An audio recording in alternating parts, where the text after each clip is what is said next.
All right, Alberta, thank you very much for joining me on this conversation as we continue talking to Canadians all across this great nation as we're having a conversation about Alberta's self-determination. Today, I'm very pleased and honored to be sitting down with Premier Danielle Smith, who actually inspired this series when she said in Bonnyville, we should be having conversations about this subject. So that's exactly what I did. Picked up my family, drove across the country to have conversations. Without further ado, we have the Premier. Good afternoon, Premier. How are you doing today? Good afternoon. Nice to see you. Well, I got to tell you, as I said in my little intro, you are the catalyst to this series because in Bonnyville, you were on stage and you said we should continue and have conversations. So that's exactly what I'm doing here. Well, it's important to do. I mean, I think that this conversation has been going on in one shape or another in Alberta for as long as I've been involved politically. And I think as we get larger, as we get more powerful as an economy, as we get more attacked by Ottawa, I think it has prompted a lot of questions. And we're having very much a similar conversation about what our future should look like that I think that they have in Quebec, and I think they're having it in other provinces as well. So it's good timing. It is good timing. I got to tell you, since I started this series, a lot of things have changed. You kind of highlighted Quebec there, and we'll get to that in a moment. But I got to thank you for April 28th when I reached out to you and I said, hey, what do you think? Because the election results came in and you were disappointed. You thought it may have gone the other way? Yeah, I was hoping that it was going to go the other way. I think it would have been very different because we know for sure that Pierre Poilievre would have repealed the 9 bad laws because, in fact, he already put forward an opposition motion to try to get them repealed in this most recent parliamentary session.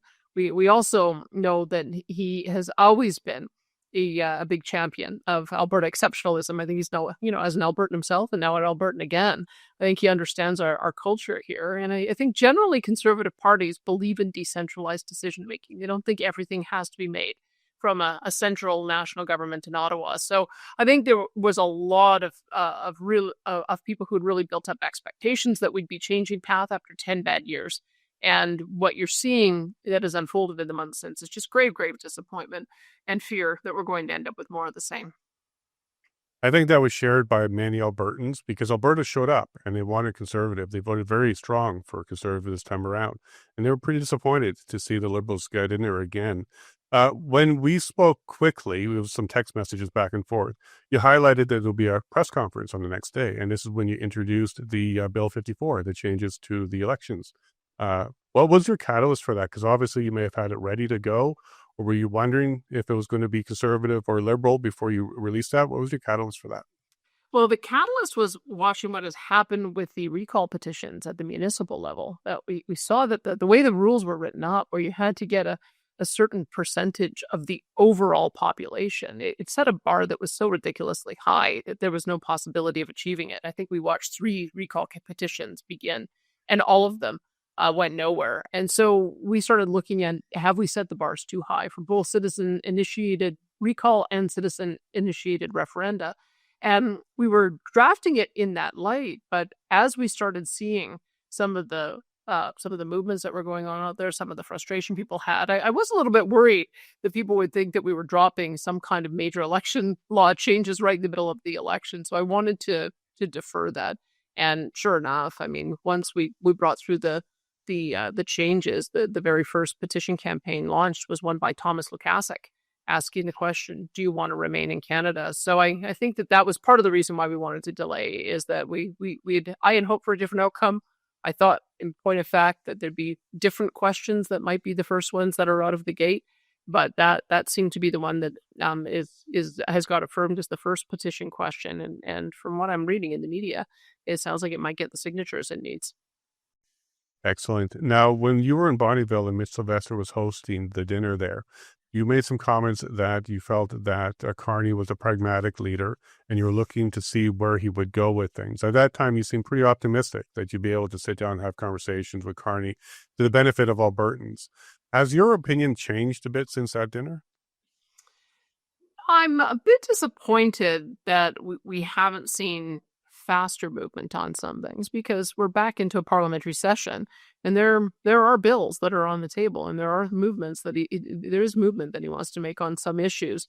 I suspect what is happening is that he's waiting to see if we come to terms on our memorandum of understanding that we're in the middle of negotiating, because we've got not those 9 bad laws in our crosshairs. We have to have The emissions cap can't be implemented. We have to see a repeal of the net zero power regs. We've got to see a repeal of the tanker ban and the greenwashing bill, and so on and so forth. And so I would say that that's why we've been looking towards the deadline that he said. He wants to have a new batch of major projects announced for the major projects list by Grey Cup. And we're hopeful that an MOU will be in place so people will see that the pathway is for Alberta to get a new bitumen pipeline to the West Coast, and perhaps the pathway and the Pathways project as well. That's what we're looking for. I think we're getting pretty close to Albertans being completely fed up. They want to see action or not. We need to know one way or the other. So one of the extensions you offered was, first it was 6 months from that date, that dinner, and we've reached that point now, but you've added a few more weeks here. Is that because you're optimistic that he may come to the table with an MOU that may favor Alberta? Well, you have to remember, I mean, we have seen some changes. We did see a repeal of the retail carbon tax day one. We saw him campaign on being the strongest economy in the G7, including being an energy superpower, which included both new and conventional energy. We did see that he established the Major Projects Office and got that bill enabling a fast-track process passed. He established it in Calgary with Don Farrell, who happens to be somebody who did build a bitumen pipeline to the BC coast. He has suspended the net zero electric vehicle mandate that was to come into effect in 2026. So we're seeing evidence that he's analyzing these bills one by one, and he's identifying things that are unworkable, and he's changing course. So that's why I'm encouraged that we'll be able to get some greater progress on the big things that we need. And we want it in the context of some clear indication that a bitumen pipeline to the West Coast and pathways are going to be supported. You have to remember, when new administrations come in, it takes a while for them to get their core team in place. So he had to replace his chief of staff, and I think that was only done a couple of months ago. And he had to replace his top clerk of the Privy Council, and that also was only done a couple of months ago. So we only had the people at the table to bargain with us for a relatively short time. We're moving along pretty quickly, all things considered. But those are some of the things that happen when you see a change in government. So we have to make sure that we're being flexible and reasonable to allow the time frame for those discussions to take place. But it can't be delayed forever. I've been pretty clear from the moment I talked to him, my first meeting, what it is that Alberta needs to feel like we can restore a private investment climate, start attracting dollars back so that we can get some of these projects built. And we haven't made progress on those things to be able to restore that confidence. One of your press conferences you came out with, you said people that are looking for separation or independence of Alberta, they're not traitors, and they're people that actually really love Alberta a lot. Can you kind of give me a little bit of a background on how come you have that position, and how do you feel about that today? Well, I can tell you that I've watched this movement for some time. Now, I wasn't around paying attention to politics in the early 80s when a separatist was elected to the legislature back in 81, Gordon Kessler in the Old Didsbury area.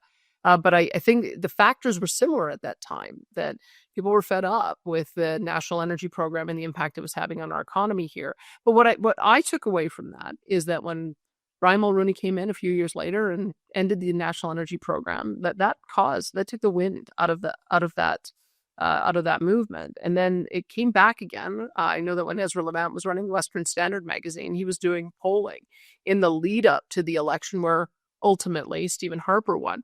But those sentiments were rising again out of frustration and having a government in power that just simply didn't understand Western interests or Western priorities.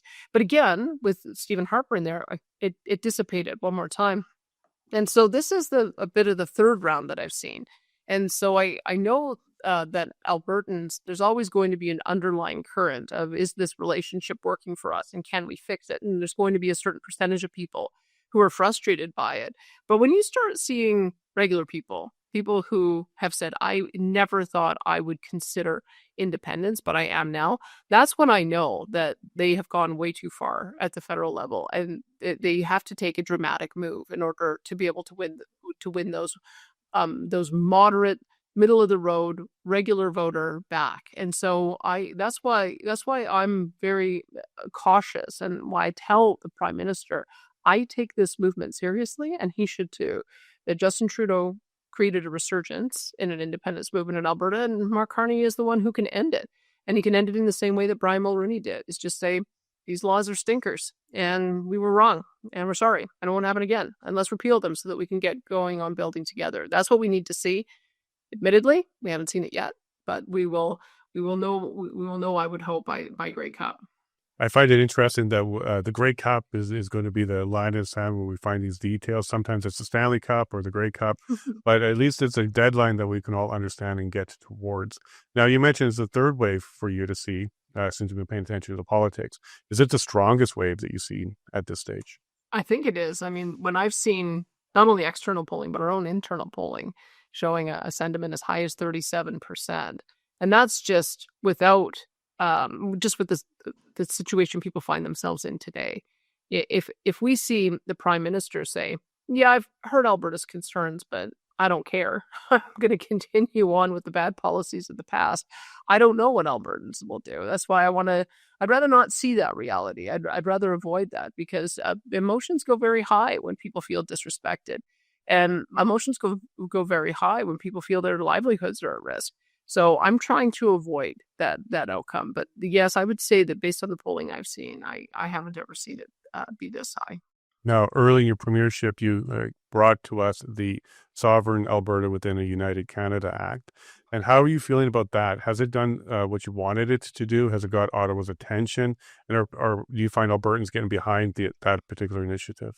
Well, I think what I was trying to do, because there's a concept in our constitution called disallowance, and what that means is that if the provinces try to pass laws in federal area of jurisdiction, they can disallow them. And when I look back through history, I think the federal government saw a cause to use that about 112 times, including a few times against Alberta. Alberta thought back in the 1930s they'd like to start their own currency.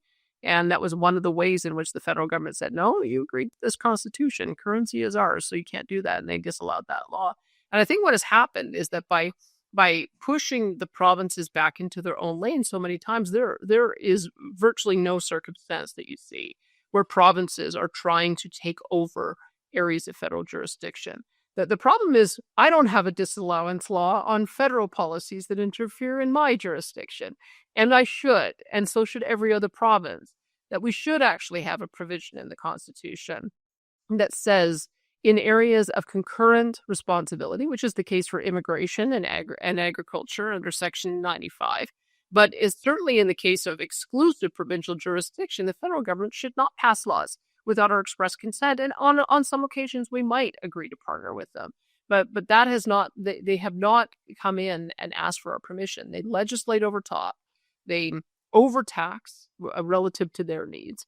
They undercompensate when it comes to transfers back. They give way too many rules about what it would take to get federal partnership on programs in our area of responsibility, and there's nothing we can do about it. So the Alberta Sovereignty Within the United Canada Act was my attempt to pass disallowance legislation. It was saying we have a hard line here. Follow the darn Constitution. And if you don't, we're just going to assert that you do not have jurisdiction to tell us how to run our power grid. You do not have jurisdiction to tell us whether or not we can take our resources out of the ground, or tell us how to run our school lunch programs or daycare programs or our long-term care facilities or our pharmacare. Like I could go on and on and on the ways in which the federal government has interfered in our jurisdiction. And so that is what it was meant to be. Some people think of it almost as a notwithstanding clause. I've had lots of people say, why don't you use the notwithstanding clause against that federal bill? It's not quite the way it works, but it is the kind of mechanism that is my effort to try to do that. Is notwithstanding the federal government wants to interfere with our jurisdiction, we're not going to let them. And we've put forward a couple of motions in that regard. And to this point, we're still in negotiations to see how far we need to go. So when I look at the net zero power regs, what would be optimal is the federal government to recognize that they do not have either expertise or authority to tell us how we can create our power grid. And there's a reason why our power grid is provincial. It's because we have different geographies, different geologies, different climate conditions. Every single province needs to do something different to ensure that their people have reliable power, especially in the dead of winter or the heat of summer. And you can't make those decisions based on ideology. I know that there was an environment minister who desperately wanted to see our power grid be wind and solar and batteries and nothing else. But people will end up dying in the middle of winter if our power grid fails. So we cannot go on the hopes of an extremist environment minister when we're designing our power grid. We've got to design our power grid to work.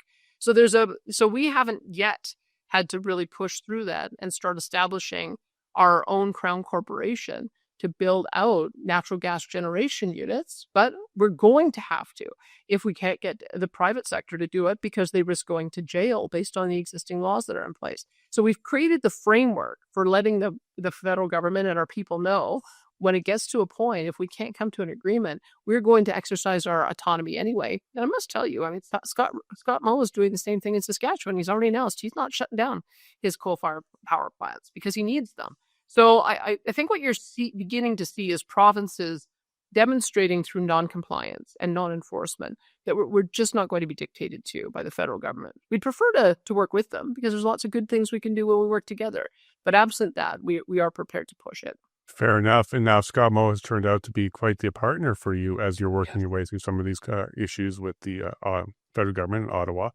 And how's that relationship going for you? Is it building, about the same? And where do you see it going? I would say that we have the exact same frustrations. He just, I think, has a little bit longer period of time to be frustrated at the inaction at the federal government. I came in very hopeful, and he just said, "Okay, well, give it a try. I don't think you're going to get anywhere, but you may as well give it a whirl." And sure enough, he was right. I got nowhere with the previous prime minister. I think both he and I are a lot more hopeful with this current prime minister. You may have to talk with him to see what his current views are, not on everything, but on some of the big things. The world has changed a lot in the last 3 years. We've had the Russian invasion of Ukraine. We've had the instability in the Middle East. We have our partners in Asia and in Europe coming to us saying, please sell us more of what you have. We want a reliable partner and a reliable supplier so we don't have to rely on these hostile powers. And so that's changed. We have also seen what happens when countries don't get reliable natural gas, is that they end up having to go back to coal, or they end up having their power grid fail. We also know that they're in danger of having to have restrictions because they can't get the fuel that they need. So we believe we have a special obligation to make sure that our partners are provided with the reliable sources of energy. So I would say that has changed. I would also say the attitude in Canada has changed. When we've done some polling, and it's been replicated recently by Angus Reid, over 75% of Canadians want us to build pipelines. They want us to develop our resources. And that includes the majority of people in both Quebec and Ontario. So I would say that more than anything gives a mandate to switch course. We feel like you can take action to reduce emissions over time, especially if you're prepared to develop the new technology to do it. But you can't just snap your fingers and expect to achieve unrealistic targets by 2030 or 2035. And that's what we're waiting to see is does this prime minister, is he looking at where the world is going? Is he looking at what we've learned over the last 3 years? And is he prepared to be pragmatic to try to balance economic growth and emissions reduction? Because the previous prime minister was not prepared to balance those things. I think Canada is pretty pragmatic when they understand that energy in Alberta is definitely a great thing for the rest of Canada, as we were able to build and grow in that way. Now, with Bill 54, you lowered the threshold to 177,000 for the next referendum, and you've been very clear that you believe any conversation about independence should be initiated by the citizens. You still feel that way? Yes, I do, because I believe in sovereignty within a united Canada, and I believe that's my job, is to try to give people hope that the partnership can be stronger and as strong as ever. That I really do believe that we've got incredible partnerships with our provinces. We have, I think we have now an understanding that we can support each other. That if we do more internal trade, work together to open new markets, that can benefit all of us. So I do think that there's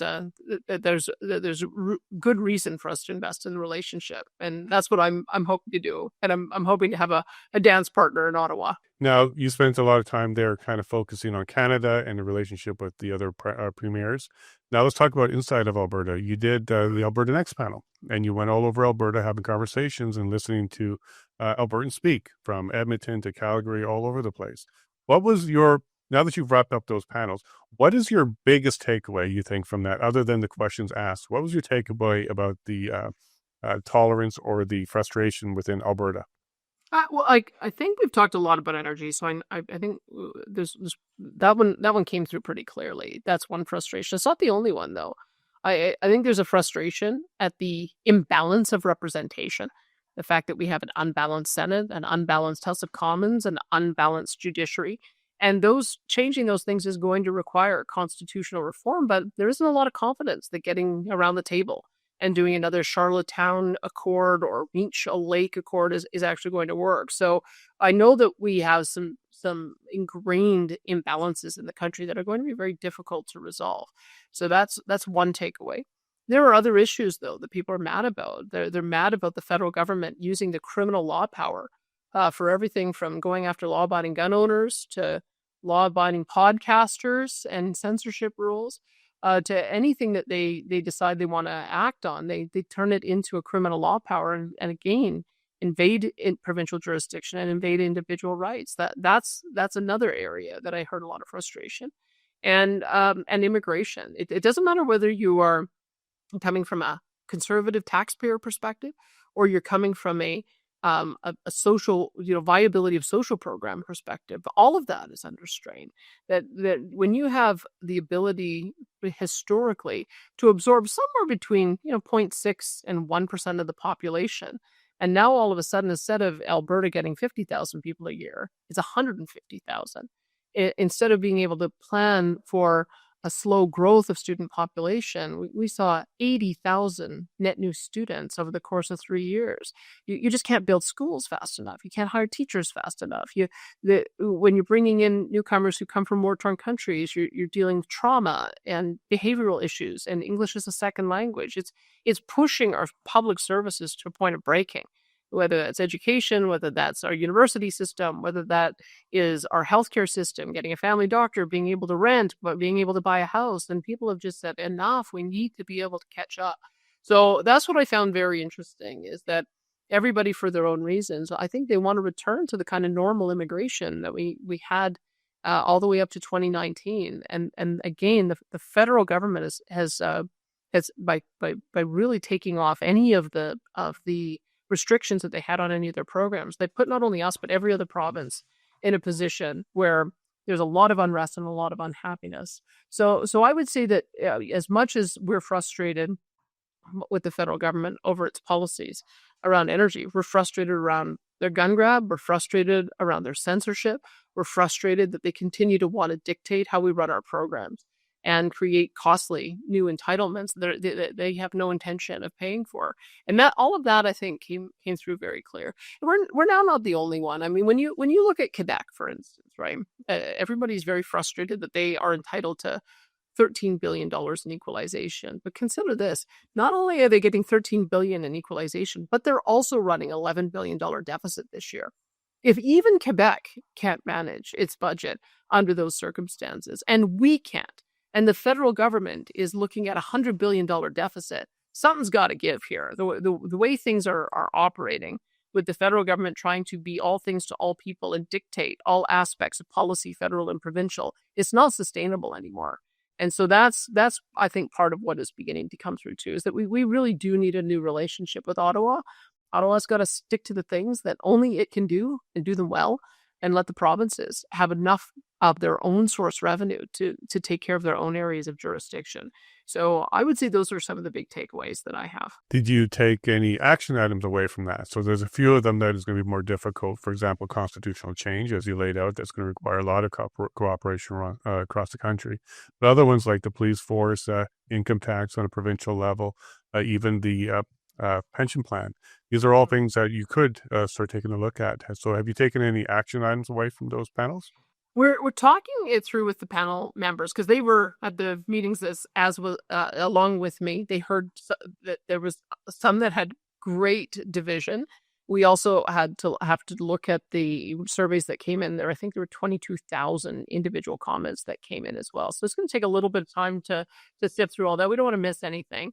And then the report will, with its recommendations, will be issued before the end of the year, at which point we'll determine which items we will not move forward on, which ones we will move forward on, and which ones we think there's still a lack of clarity that need to go to a referendum. And that referendum would be scheduled for some time in the spring. We'll have a standalone referendum with several questions and try to get an answer from Albertans once for all. One of the things I would say is, I don't know how long you've been following the firewall letter in the discussion, but I think I followed it since it was first released. One of the things that I said many times in the Alberta Next panel is these concepts are ones that have been talked about in Alberta for decades as a way of seeing whether, as we become more capable, should we go further down the path of responsible government. Michael Binion had a really good treatise that he would give about our history, that one of the things that you can say about Canada is it doesn't stay the same. We used to be Rupert's Land, and then we were Northwest Territories, and then there was a conversation about should we be our own province called Buffalo between Alberta and Saskatchewan. It turned out not to be that way. We just became Alberta, but we didn't have resources, and then we got the Resource Transfer Act. And so as you become more capable as a jurisdiction, you're supposed to take on more and more authorities. And so maybe we couldn't do that in the 50s. And maybe we couldn't even do that in the 70s or the 90s when these concepts were being discussed before. But maybe with 5 million people, with the third largest economy in Canada, and with all of the incredible resource wealth, maybe we are in a position where we can take on the same kind of responsibilities that Quebec has. These conversations have been taking place in political circles and political parties, but now we engage the entire Alberta populace in them to see if there was an appetite for them. And I don't have the answer for you on that one just quite yet, but when the report comes out, you'll see that there'll be a clear pathway to try to get an answer on all of them. Well, we'll be paying close attention to Christmas then, because it'll be the end of the year and we'll see where we're at. Maybe there'll be a present under the tree for some people on some of those issues. As we're wrapping up here, I do want to understand and make clear that the referendum you're speaking about in the spring there isn't the succession from Canada. This will be a different one. Is there going to be a concern if they're both at the same time, or is it going to be separated by a couple months or so? Remember, it is expensive to hold a province-wide referendum. I think I'd have to go back and look, but I think I got an estimate of over $20 million. So normally you would have to hold these for cost-effective reasons in conjunction with the municipal election or provincial election. But I don't think we can wait that long. I think we do need to have a standalone referendum. And to make it worthwhile, I want to make sure that there's a lot of questions on there for people to answer. So if the petition signatures turn out to, if Mr. Lukasik manages to get the signature bar, then that would be the timing that we would be looking at. I know that there's another one, actually, that is being put forward on the issue of ending funding for independent schools. And they are supposed to have their petition signatures by February.